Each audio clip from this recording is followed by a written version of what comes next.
Ageo capítulo 2, versículos 10 al 19.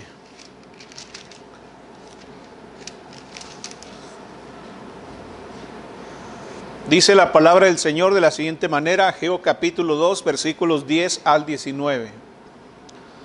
A los 24 días del noveno mes, en el segundo año de Darío, vino palabra de Jehová por medio del profeta Ageo diciendo: Así ha dicho Jehová de los ejércitos, pregunta ahora a los sacerdotes acerca de la ley diciendo: Si alguno llevare carne santificada en la falda de su ropa, y con el vuelo de ella tocare pan, o vianda, o vino, o aceite, o cualquier otra comida, ¿será santificada? Y respondieron los sacerdotes y dijeron: No. Y dijo Ageo: Si un inmundo a causa del cuerpo muerto tocare alguna cosa de esta, ¿será inmunda? Y respondieron los sacerdotes y dijeron: Inmunda será. Y respondió Ageo y dijo: Así es este pueblo y esta gente delante de mí, dice Jehová, y asimismo toda obra de sus manos y todo lo que aquí ofrecen es inmundo. Ahora pues, meditad en vuestro corazón desde este día en adelante, antes que pongan piedra sobre piedra en el templo de Jehová. Antes que sucediesen estas cosas, venían al montón de 20 efas, y había 10. Venían al lagar para sacar 50 cántaros, y había 20. Os herí con viento solano, con tizoncillo y con granizo en toda obra de vuestras manos, mas no os convertisteis a mí, dice Jehová. Meditad pues en vuestro corazón desde este día en adelante, desde el día 24 del noveno mes, desde el día en que se echó el cimiento del templo de Jehová, meditad pues en vuestro corazón. ¿No está aún la simiente en el granero? Ni la vid, ni la higuera, ni el granado, ni el árbol de olivo ha florecido todavía, mas desde este día os bendeciré. El tema que vamos a estar considerando se titula Considerando nuestras acciones. Considerando nuestras acciones.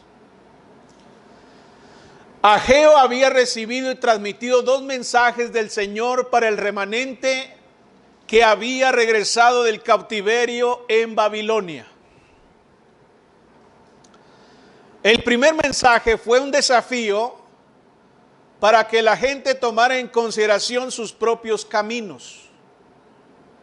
El segundo mensaje vino aproximadamente un mes después, y ese mensaje fue un desafío para que tuvieran en consideración a Dios. Han pasado cerca de 2 meses y Ageo recibió otro mensaje para compartir con la gente. Este mensaje tenía que ver con sus acciones, con su forma de vida, e involucraba desde luego su santidad personal ante el Señor. El punto fue que para prosperar espiritualmente y disfrutar de las bondades de Dios, el pueblo tendría que adoptar un estilo de vida santo ante su Dios. Han pasado más de 2500 años desde que Ageo transmitió este mensaje al pueblo. Y las cosas lamentablemente no han cambiado en nuestro tiempo. Nuestro Dios es tan santo, tan justo como lo fue en ese tiempo.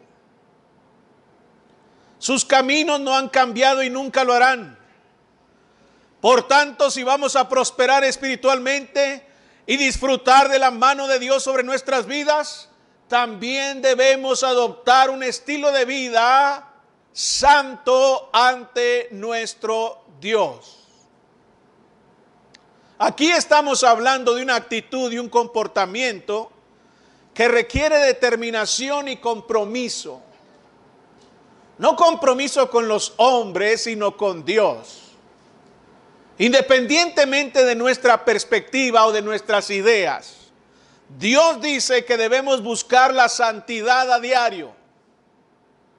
Dios nos dice que no es imposible vivir de una manera que sea grata para Él, aunque desde luego se requiere esfuerzo. A veces cuando predico sobre esforzarse, sobre lo que Dios dice para esforzarse, sobre las amonestaciones de Dios, se me hace extraño cómo terminando el sermón pedimos a Dios que nos esfuerce, que nos dé lo que nosotros debemos hacer. Y hay que aprender, hermanos, en que el esfuerzo tiene que ser nuestro. Este estilo de vida que Dios quiere para nosotros nunca se obtendrá a través de una actitud complaciente y apática. Quiere para nosotros un estilo de vida de acuerdo a su voluntad. Y debemos estar dispuestos a crucificar la carne y sus deseos continuamente para poder vivir conforme a la altura que Dios pide que vivamos.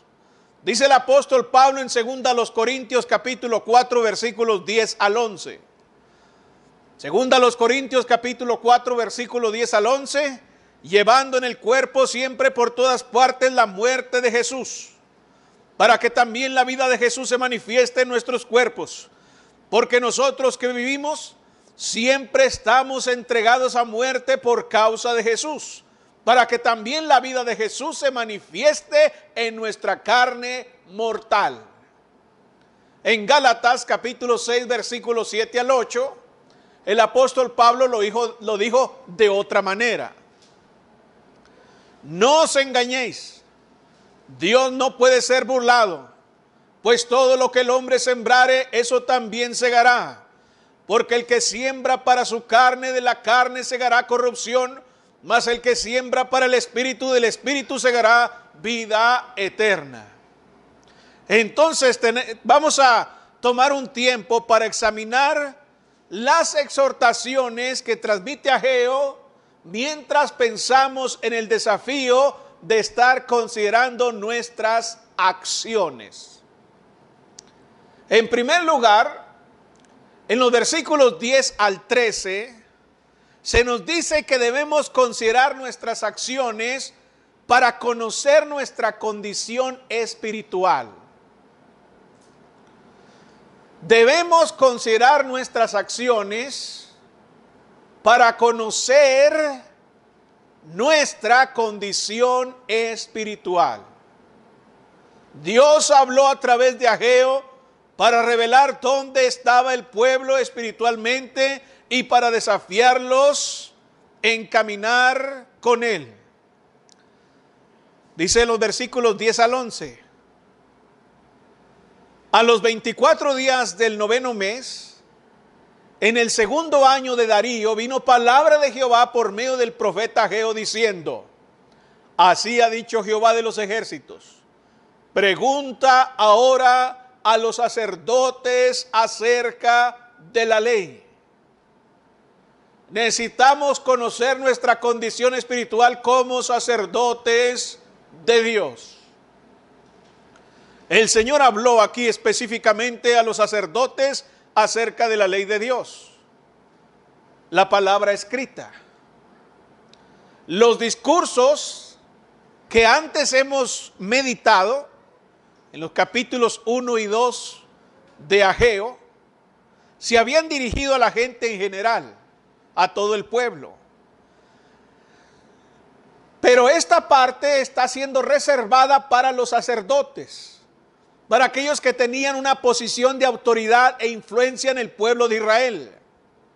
Si se esperaba que alguien conociera la palabra de Dios y la siguiera, ciertamente eran los sacerdotes. Dios sabía que la gente nunca se elevaría por encima del nivel espiritual influenciado por los sacerdotes. Ahora, aunque esta parte del texto bíblico se dio específicamente a los sacerdotes en los días de Ageo, La realidad es que esa enseñanza es aplicable a todos los creyentes en nuestro tiempo. ¿Por qué? Pues porque ahora cada cristiano es parte funcional del real sacerdocio. Ya lo dijo el apóstol Pedro, que nosotros los creyentes somos real sacerdocio, nación santa. Somos un sacerdocio de creyentes. En otras palabras, los que conocen la palabra de Dios no tienen excusa. Se supone, se asume que nosotros conocemos la voluntad de Dios. Dios ha definido claramente lo que le espera de la iglesia dentro de su palabra. Debemos prestar entonces atención a la palabra y obedecer su dirección para nuestras vidas, porque les dice: preguntad a los sacerdotes acerca de ¿qué? Acerca de la ley. Preguntad a los sacerdotes acerca de lo que está escrito. ¿Por qué? Porque son ellos los que conocen mejor que nadie lo que está escrito. Y en nuestro tiempo, ¿quiénes son los que conocen mejor que nadie lo que está escrito? Precisamente la nación santa. Precisamente aquellos quienes son reales sacerdocios.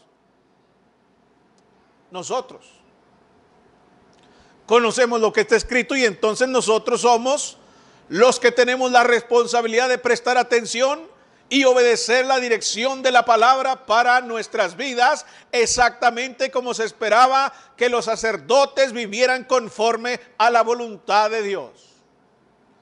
Dicen los versículos 12 al 13 de Ageo capítulo 2. Si alguno llevare carne santificada en la falda de su ropa, y con el vuelo de ella tocare pan, o vianda, o vino, o aceite, o cualquier otra cosa, ¿será santificada? Y respondieron los sacerdotes y dijeron: no.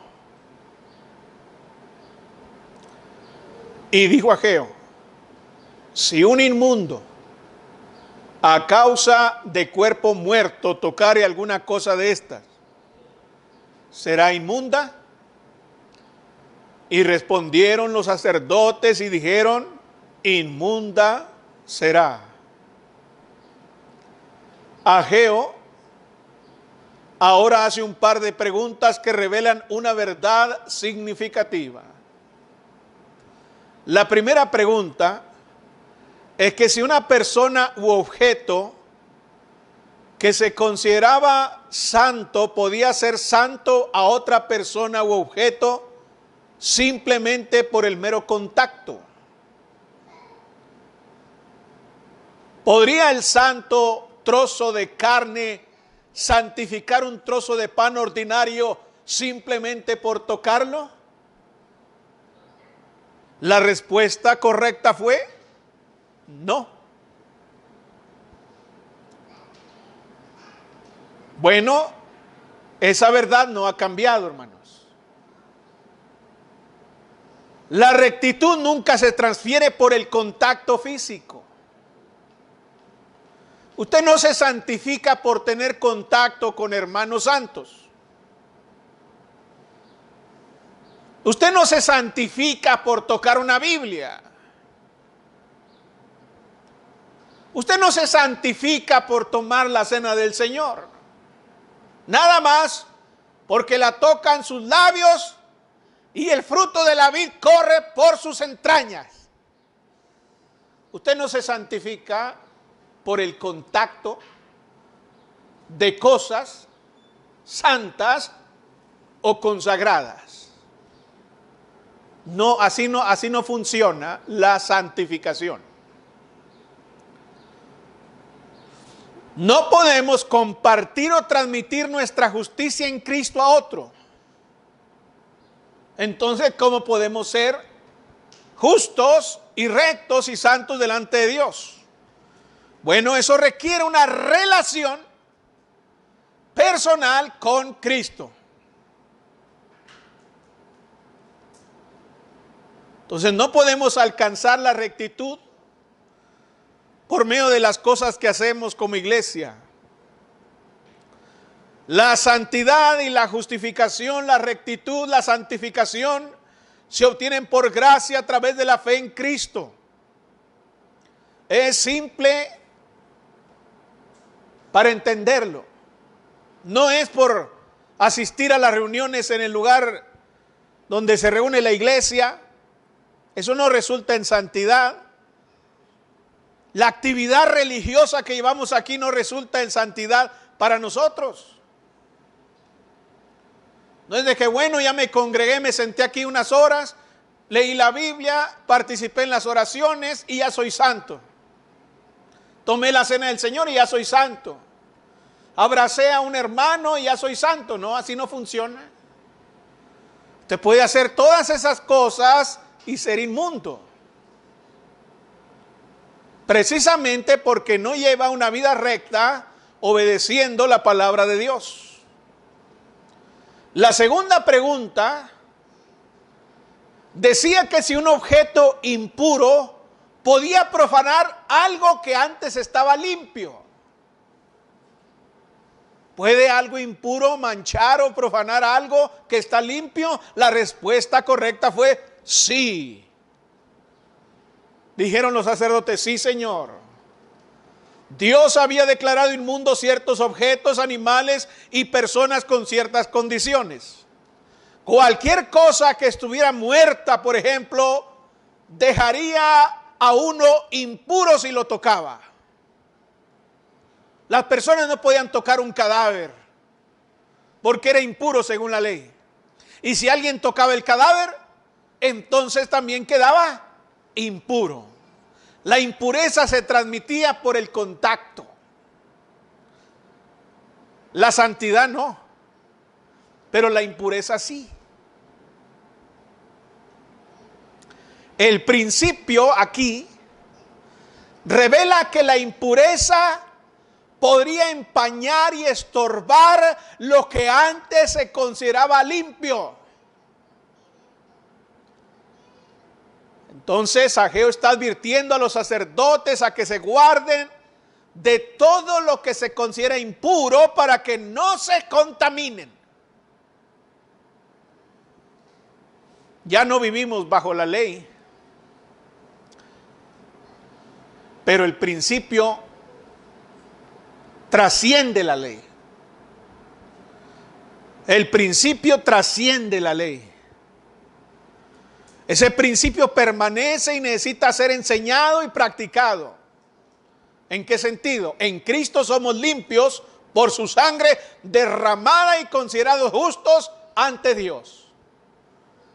Cuando bajamos a las aguas del bautismo, fuimos santificados, justificados, limpiados. ¿Se acuerda usted que le dijo el predicador a Saulo de Tarso?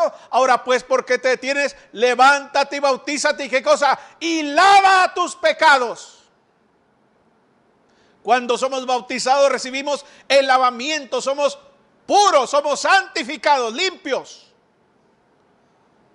Pero debemos estar conscientes que mientras vivimos en un cuerpo de carne, somos propensos ¿a qué? Al pecado. Estamos propensos a pecar. Por eso cuando nos involucramos en prácticas contrarias a la voluntad de Dios, nos involucramos en lo que es inmundo para Dios. El pecado contamina y estorba nuestra comunión con Cristo. Por eso el pecado debe ser confesado y abandonado inmediatamente. Cuando los sacerdotes veían un muerto ahora, se apartaban, decían, ay, caramba, no, cuidado porque está muerto. No lo tocaban, le sacaban la vuelta. Bueno, esas cosas inmundas como los muertos, etcétera, representan al pecado, cualquiera de sus manifestaciones, cualquiera que sea. El pecado, cualquiera que sea, esa vida contraria a la voluntad de Dios, esas acciones contrarias a la voluntad de Dios, no deben ser tocadas por nosotros. Si hay pecado, hermanos, entonces debemos confesarlo y abandonarlo inmediatamente para que no estorbe, para que no nos contamine delante de Dios.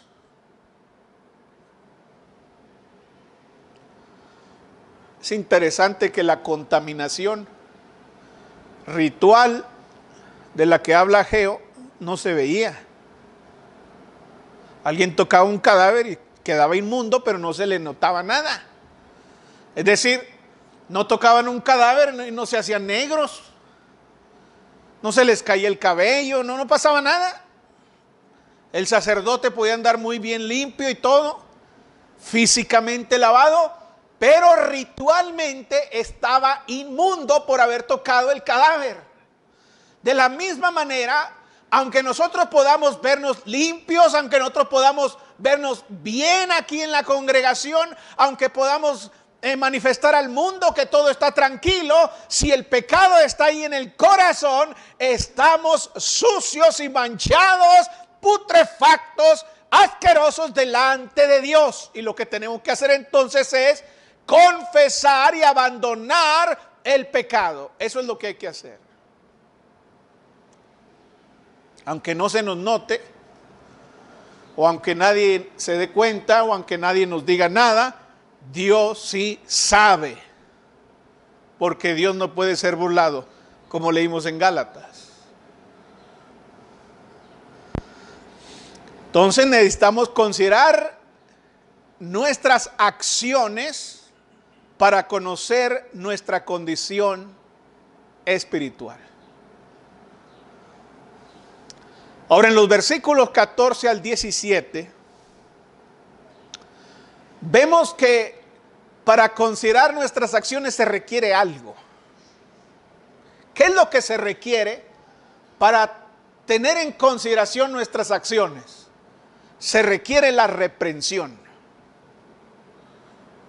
Los sacerdotes pueden haber pensado que sus obras estaban ocultas a los ojos de los demás y que todo estaba bien. Y sí, nadie del pueblo los acusaba y decía, ese sacerdote está inmundo. Nadie tenía una queja, una acusación contra él.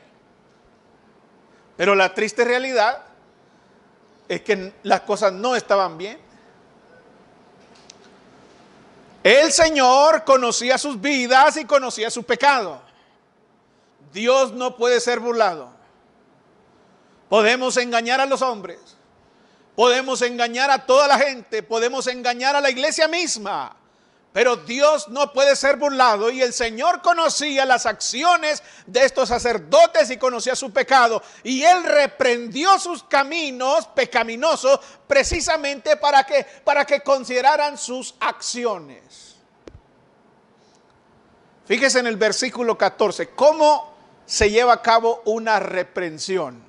Vamos a aprender aquí, según la Biblia, cómo se lleva a cabo una reprensión.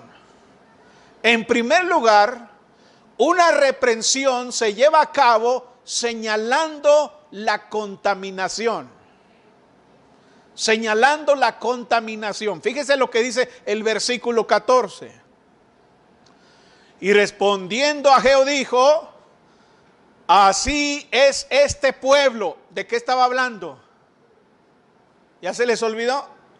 Estaba hablando que si un inmundo toca y se hace inmundo. Y los sacerdotes dijeron, sí. Y dijo aquí, llegamos acá. Cuando dijeron, sí, con el contacto se hacen inmundos. Bueno, así es este pueblo y esta gente delante de mí, dice Jehová. Y asimismo toda obra de sus manos y todo lo que aquí ofrecen es inmundo.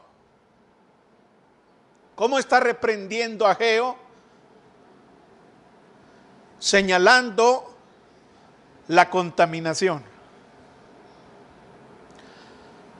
Mis hermanos, consideren esto.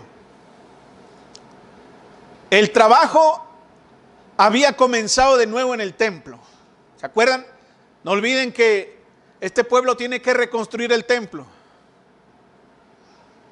Entonces el trabajo ha comenzado y se estaba progresando físicamente en la construcción.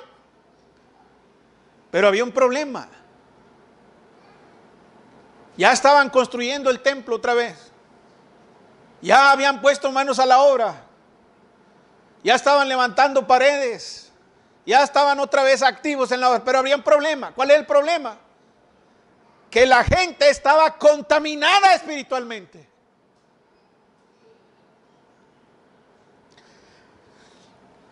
Sí, estaban ocupados en actividades religiosas, estaban ocupados en la construcción del templo, pero no agradaban al Señor porque aún sus manos estaban inmundas. Estaban construyendo el templo con manos inmundas. Estaban construyendo el templo con vidas sucias delante de Dios. Así que Dios quería que se restaurara el templo. Dios quería eso, pero estaba más preocupado por la condición del pueblo que por la reconstrucción del edificio.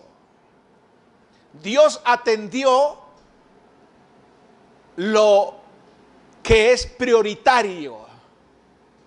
Porque ¿de qué serviría tener un templo reconstruido con un pueblo inmundo?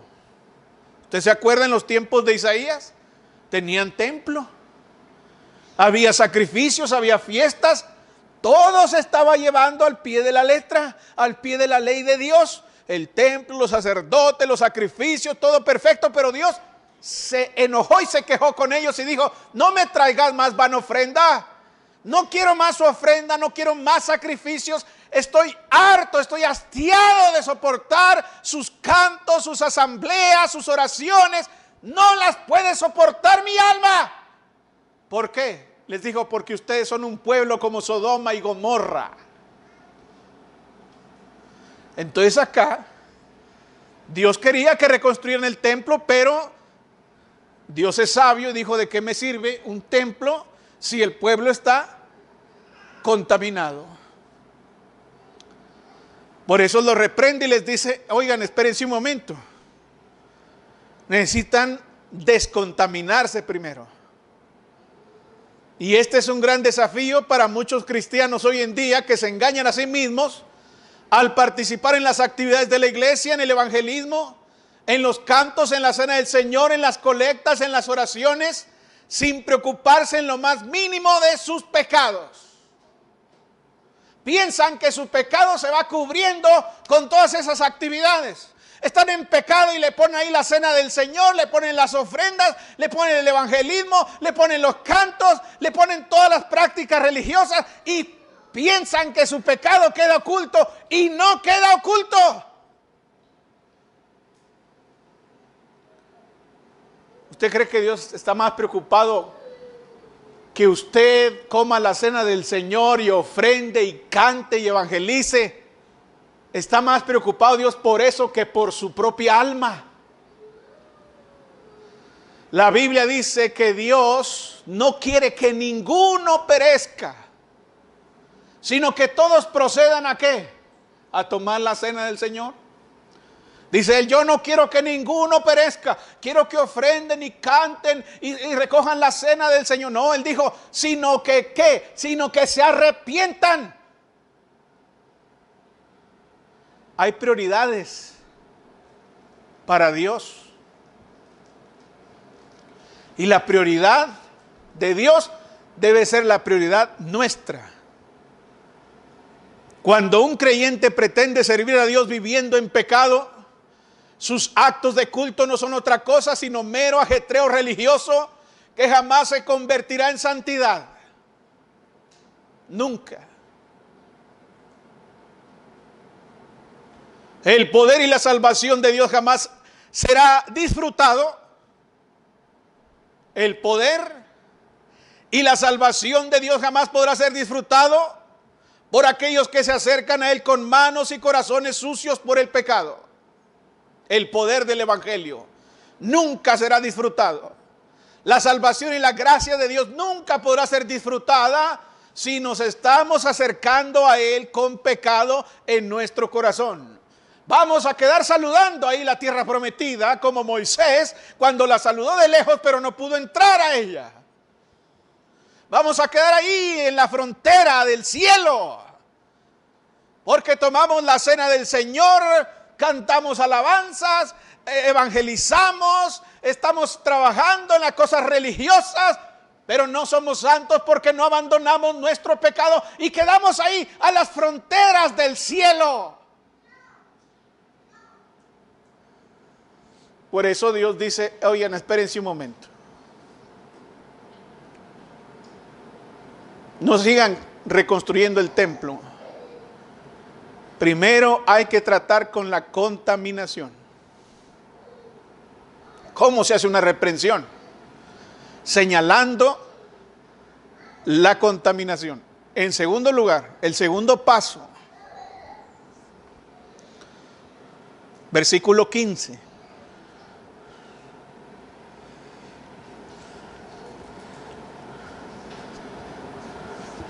Se lleva a cabo una reprensión invitando a la reflexión.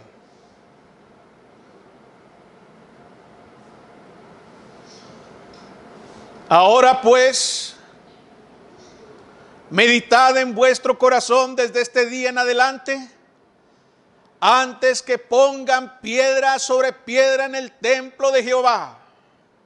¿A qué los llama? A meditar, a reflexionar. Antes de que pongan una piedra, dice, primero mediten en vuestro corazón. Ageo ofrece un recordatorio de su dilación en la reconstrucción del templo. Sus corazones no estaban puestos en las cosas de Dios. ¿Dónde estaba el corazón del pueblo? Por eso les dice, meditad en vuestro corazón.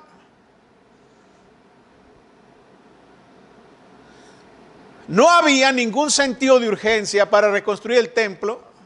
Esa era la realidad. A fin de tener un lugar para adorar. Fíjense bien, el engaño del pecado, hermanos. No había en el corazón, a ver si puedo explicar esto, no había en el corazón una urgencia, un anhelo, un deseo por reconstruir el templo para adorar a Dios. El corazón no estaba ahí, el corazón estaba puesto en otra parte. Esa actitud estaba presente mucho antes de que se pusiera la primera piedra sobre los cimientos del templo. Y esa actitud siguió. Ahora estaban trabajando, sí, ahora estaban poniendo piedras, pero todo su deseo no estaba entregado al Señor. Estaban dispuestos a trabajar en el templo, pero hasta ese momento sus vidas no se estaban desarrollando de acuerdo con las demandas divinas. ¿Me explico? Es como en una constructora, una máquina que trabaja, que escarba, lo hace mecánicamente, ¿no? Porque no tiene vida la máquina. No es de que, mira esa cartepila, o como se llaman esas cosas. Mira qué bonito trabaja, y lo hace con todo su corazón. No, son fierros. Se ven vivas. Y yo he visto videos, me gusta ver videos de máquinas cuando limpian canales, que están llenos de hierbas y de basura, y van las máquinas. Y me gusta ver cómo la pericia de los que conducen la máquina, cómo mueven la máquina, y parece una persona con una manota ahí, acomodando todo para acá y esto para acá, y sacan perros que están ahí, ¿verdad?, con mucho cuidado. Parecen personas que tienen sensibilidad, pero la verdad es que no es así. Así estaba el pueblo de Israel aquí. Ellos no querían reconstruir el templo, no estaban interesados en eso. Su corazón estaba puesto en otro lugar. Y entonces va Ageo y los reprende, y entonces bueno, ahí van y ponen las piedras en el templo, pero su corazón seguía fuera de Dios. No había armonía entre su corazón y sus acciones. Y esa es una plaga que está consumiendo a muchos cristianos hoy en día. Ahora Hoy en día también muchos, ¿por qué vienen a tomar la cena? ¿Por qué vienen a ofrendar? ¿Por qué se congregan? ¿Por qué cantan alabanzas? ¿Por qué andan predicando el evangelio? ¿Por qué hacen esas cosas? ¿Por qué? Hay un anhelo sincero, hay un anhelo de corazón real de hacer la voluntad de Dios, de honrar a Dios sobre todas las cosas, de levantar a Dios como el Señor de sus vidas. ¿O por qué hace esas cosas? Como las máquinas. ¿Sabe por qué? ¿Cómo Dios ve eso? Bueno, porque cuando seguimos en el pecado, engañándonos a nosotros mismos y engañando a los demás, y hacemos todas esas cosas, la pregunta es exactamente la misma. ¿Dónde está vuestro corazón? Dios se pregunta eso. Bueno, ¿qué pretende tomando la cena del Señor, haciendo memoria del sacrificio de mi Hijo, cantando alabanzas a mi nombre, pero su corazón está oculto? Su corazón está en las tinieblas. Su alma está perdida. ¿Qué pretende este muerto?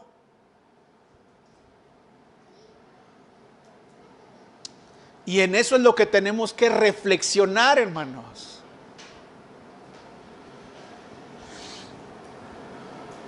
Necesitamos saber dónde está nuestro corazón. No hay una preocupación real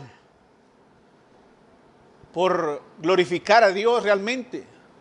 La asistencia a la iglesia está bien, eso es bueno. Es algo conveniente y necesario. Pero no, eso no es todo. Eso tiene que estar respaldado por algo.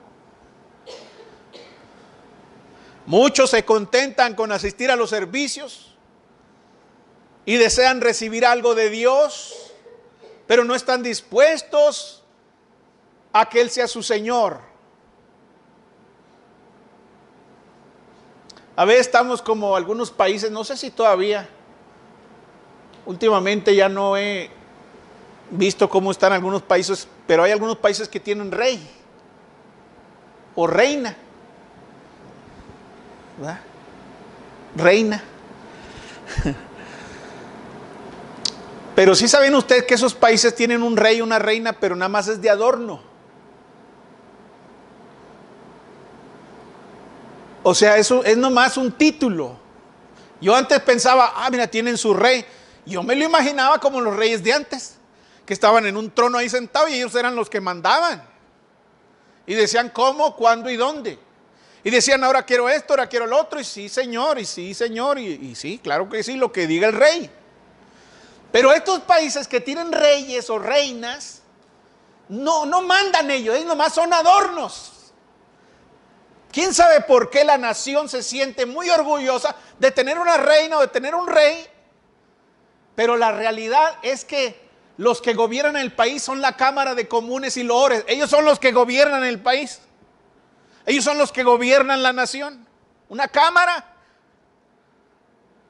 no el rey.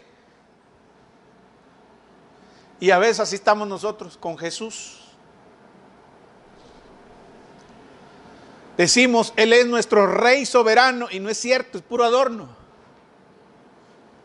Quien gobierna nuestras vidas es nuestra carne, nuestros deseos, nuestras ideologías, nuestras filosofías contrarias a Dios, en lugar del Rey.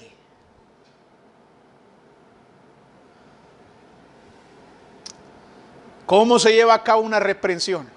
Señalando la contaminación y, en segundo lugar, llamando a una reflexión.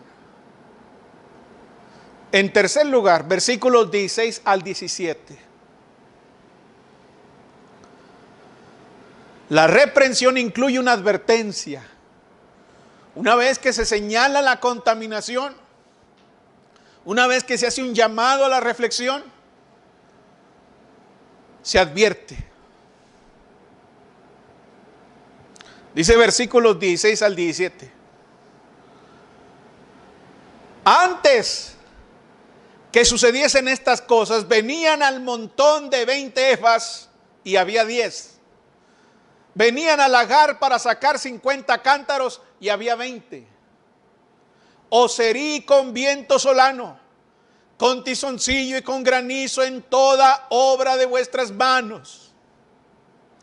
Mis hermanos, las cosas se habían vuelto desesperadas para la gente. Sus cosechas no habían producido su abundancia habitual. Dios había enviado un sol y un viento abrasadores, lluvias que causaban inundaciones y granizo que dañaba las cosechas. Su desobediencia había resultado precisamente por el castigo del Señor. Y entonces el pueblo, aunque vivo, no estaban disfrutando de la bendición que podrían recibir de estar bien con el Señor. Y ese es el escenario que nos toca ver ahora en nuestra sociedad. Las tormentas y sequías masivas que experimentamos ahora no son coincidencias, hermanos. Los conflictos internacionales que hay ahora no son consecuencias de la bondad, de las bendiciones de Dios. Más bien son el resultado precisamente de que la gente anda fuera de los caminos de Dios.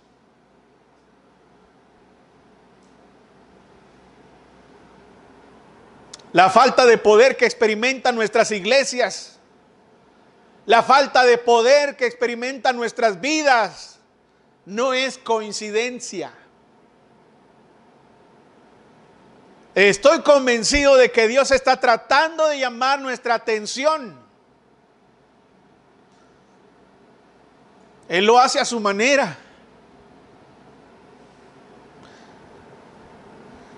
Él está tratando de revelar el error de nuestros caminos. Él está obrando para atraernos de nuevo hacia Él. Mis hermanos, cuando un hombre no puede oír,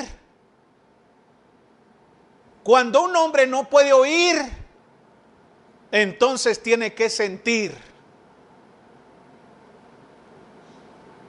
¿No es así? Cuando un hombre no oye, entonces siente. Se desarrolla su sentido. Y cuando los cristianos no quieren oír, entonces tendrán que sentir.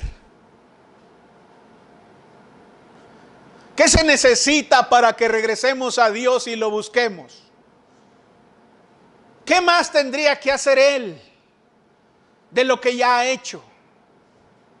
Si ya elaboró un plan eterno, donde involucró la venida de su propio Hijo a venir a este mundo para ser golpeado y humillado, azotado y clavado en la cruz del Calvario, para morir de una manera terrible, derramar su sangre, estar sepultado y resucitar al tercer día y estar centrado en su trono. ¿Qué más tendría que hacer Dios para que le busquemos? Si no vamos a oír,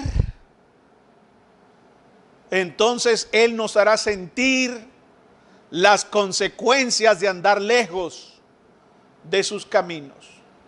Y no nos engañemos, hermanos. Seamos sabios. Acuérdese de la Biblia. Dice, no, yo creo que estoy bien con Dios porque me va muy bien. Sí, ando en pecado, pero nadie sabe y me está yendo bien. Todo está bien. Mis hermanos, pueden pasar días, pueden pasar meses, pueden pasar años que usted ande en pecado y no pasa nada. Y usted dice, pues debe estar todo bien. Yo no veo que pase nada. Hay muchos cristianos ahora en el mundo que están bien contentos. Es más, son más contentos que cuando eran cristianos.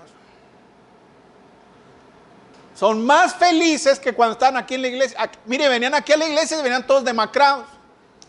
Venían aquí a la iglesia y todos malacarientos. Venían aquí a la iglesia y todos así.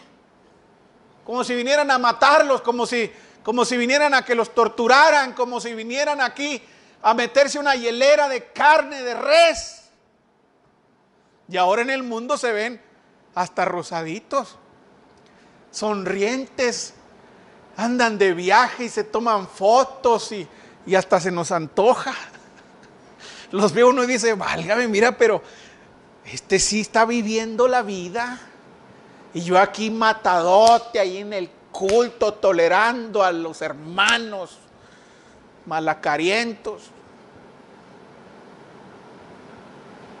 ¿A poco no se ha sentido alguna vez así? Cuando ve las fotos de esos hermanos que ya no están en la iglesia y andan bien felices. Miren, ni una gripa les da. La pandemia ni se enteraron. Y uno enfermo con coronavirus o hasta con muertos. ¿Y ellos? La pandemia ni los tomó en cuenta. Andan de viaje, todo perfecto, restaurantes. Al hermano esto lo ascendieron de puesto. Tiene una mejor casa. Dice uno, pues, pero acuérdese de las palabras violentas contra Dios. A los malos les va bien.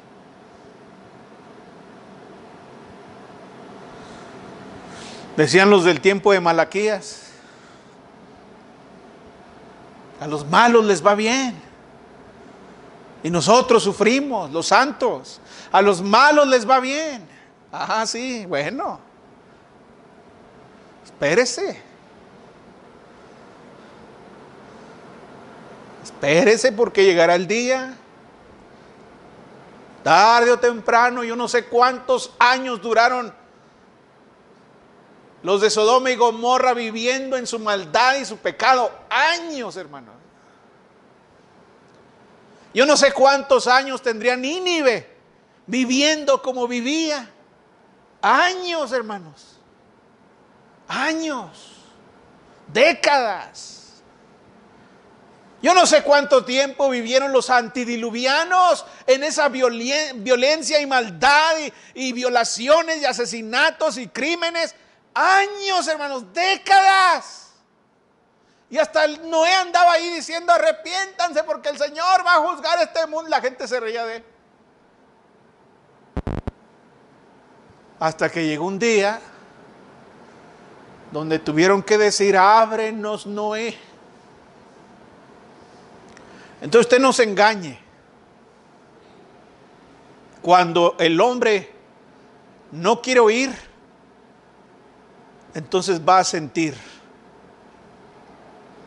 Y acuérdese, ahí será el lloro y el crujir de dientes. No van a oír, pero van a sentir. Dice el versículo 17, que dentro de la advertencia se hace un desafío. Dice el versículo 17 al final, la parte última del versículo 17 dice, mas no os convertisteis a mí, dice Jehová. Fíjese bien, les había ido mal. Estaban siendo castigados. Y a pesar de todas sus aflicciones y desgracias, el pueblo se mantuvo desafiante. Dios había buscado su atención y sin embargo se negaron a buscarlo. Dice, mas no os convertisteis a mí, dice Jehová. Era como si nada pudiera disuadirlos en su búsqueda del placer y la autocomplacencia. Qué tan grave, hermanos. Fíjense bien, qué tan fuerte tendría que ser el azote antes de que nos demos cuenta de que nuestra necesidad es el Señor. ¿Qué tan grande tendría que ser el azote? Él nos está rogando tiernamente, mis hermanos. Cada vez que usted vea el sol, si usted anda en pecado, si su corazón está lejos de Dios, y cada vez que amanece, cada vez que ve el sol, cada vez que usted ve un nuevo día, Dios le está llamando tiernamente a que regrese a su corazón a Él. Tiernamente, Él está siendo paciente con nosotros.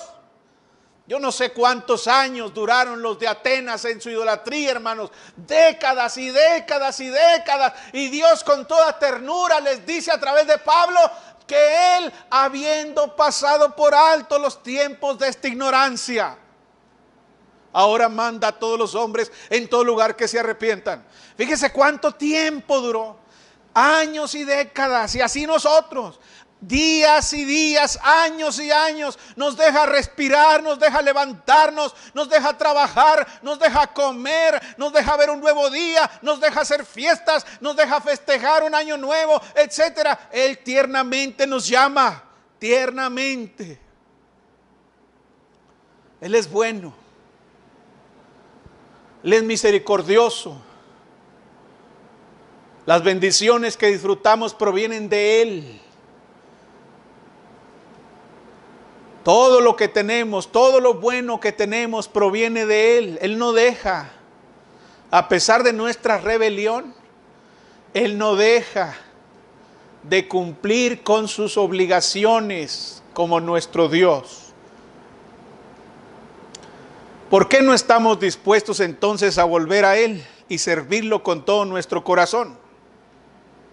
Porque Él no es la prioridad. Si nosotros decimos, no, es que esta persona es mi amiga porque es muy bueno conmigo. Ay, esta otra también es mi amigo. O este otro es mi amistad. Somos uña y mugre, lo quiero como si fuera un pariente porque él es muy bueno conmigo. Pero Dios es más bueno que ese amigo. Nadie sobre la tierra es más bueno con usted que Dios. Entonces, ¿por qué no se convierte en una prioridad?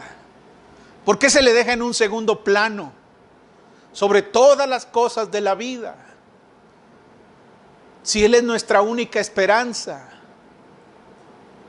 si Él es nuestro único Salvador, si Él es la única puerta, si Él es el único sacrificio,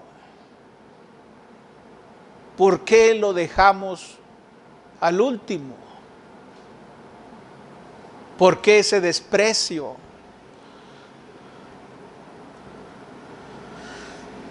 Debemos considerar nuestras acciones para valorar la gracia de Dios. Una y otra vez leemos en la Biblia de la gracia de Dios sobre su pueblo. Dice el versículo 18. Meditad pues, dado lo que he dicho, meditad pues en vuestro corazón desde este día en adelante, desde el día 24 del 9º mes, desde el día que se echó el cimiento del templo de Jehová, meditad pues en vuestro corazón.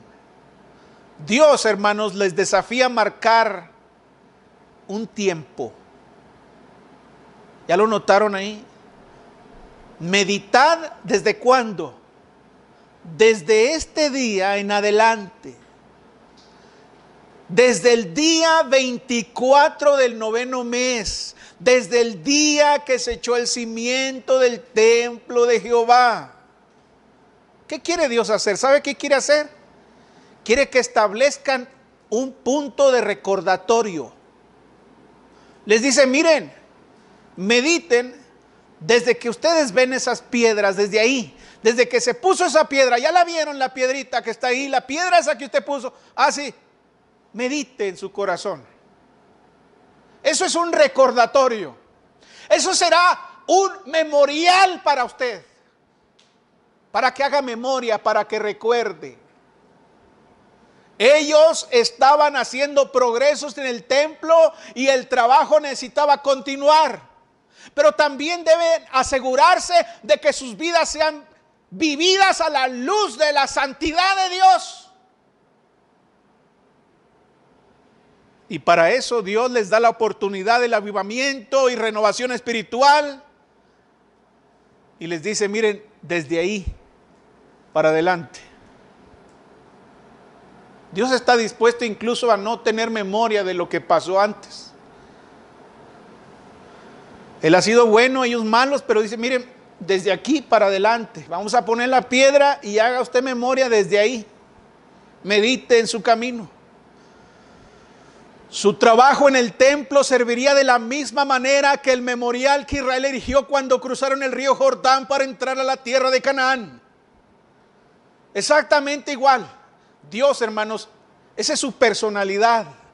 Él nos conoce y se comunica con nosotros y nos dice, mira, pon esta piedra aquí para memoria de esto. Él siempre hace eso. En nuestro caso, cada vez que somos convocados por Dios, cada primer día de la semana, nos está llamando a regresar a Él. Tenemos un memorial, tenemos una roca. Y cada vez que somos convocados el primer día de la semana para partir el pan, estamos siendo convocados para hacer memoria de lo que debería ser un cambio en nuestras vidas. Para recordarnos y desafiarnos con respecto a nuestro compromiso. Para recordarnos con respecto a su sacrificio. Para recordarnos con respecto a su amor. Para recordarnos de su venida. Para recordarnos de sus promesas.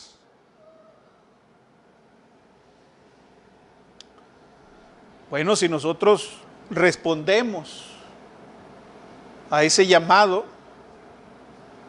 a considerar nuestras acciones y decir, definitivamente la misericordia de Dios es grande.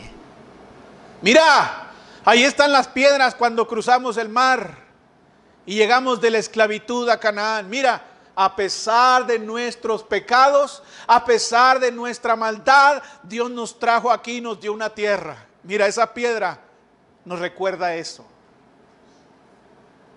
Y ahora les dice, mira, cada vez que mires esa piedra en el templo, vas a acordarte cómo Dios te sacó de la esclavitud en Babilonia.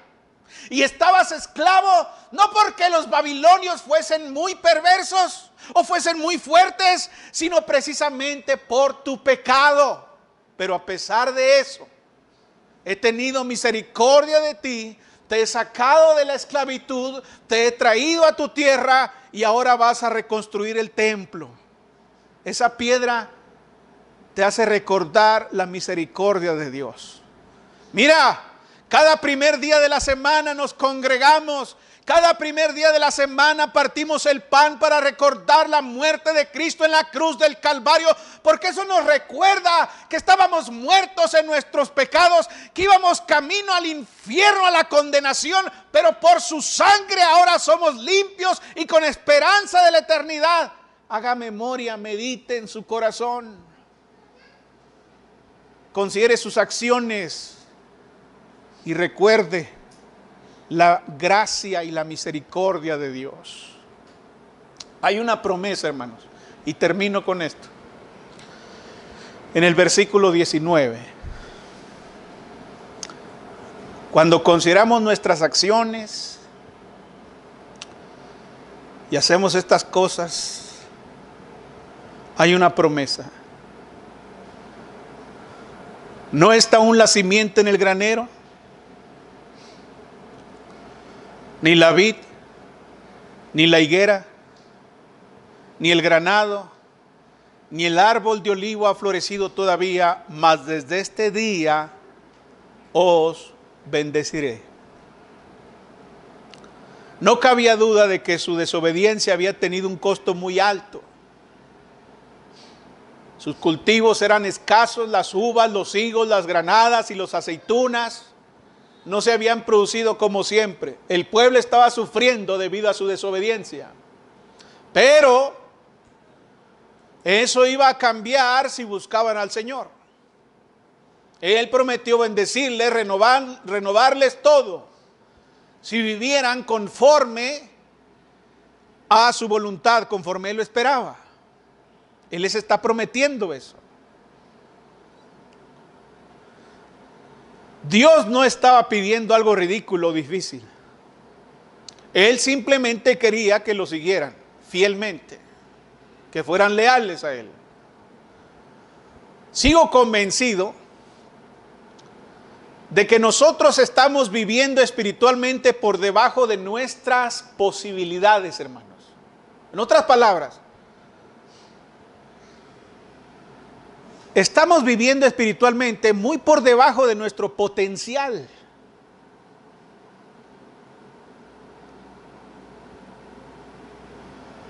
Podríamos tener mucho más de lo que actualmente disfrutamos si tan solo buscamos al Señor y lo servimos de todo corazón. Él abrirá voluntariamente las ventanas del cielo y nos bendecirá. Él va a bendecir nuestros esfuerzos si solo cumplimos con sus condiciones, porque la obra del Señor no es en vano. Él permanece sentado en el trono en el cielo y todavía es capaz y poderoso para salvar y rescatar nuestras vidas de la condenación del infierno. Así que pregúntese, medite, ¿dónde nos encontramos en nuestra relación con Dios ahora mismo? ¿Será agradable nuestro corazón a Dios? ¿Podemos decir honestamente que Jesús y su voluntad es nuestra prioridad? ¿Estamos buscando maneras de servirle?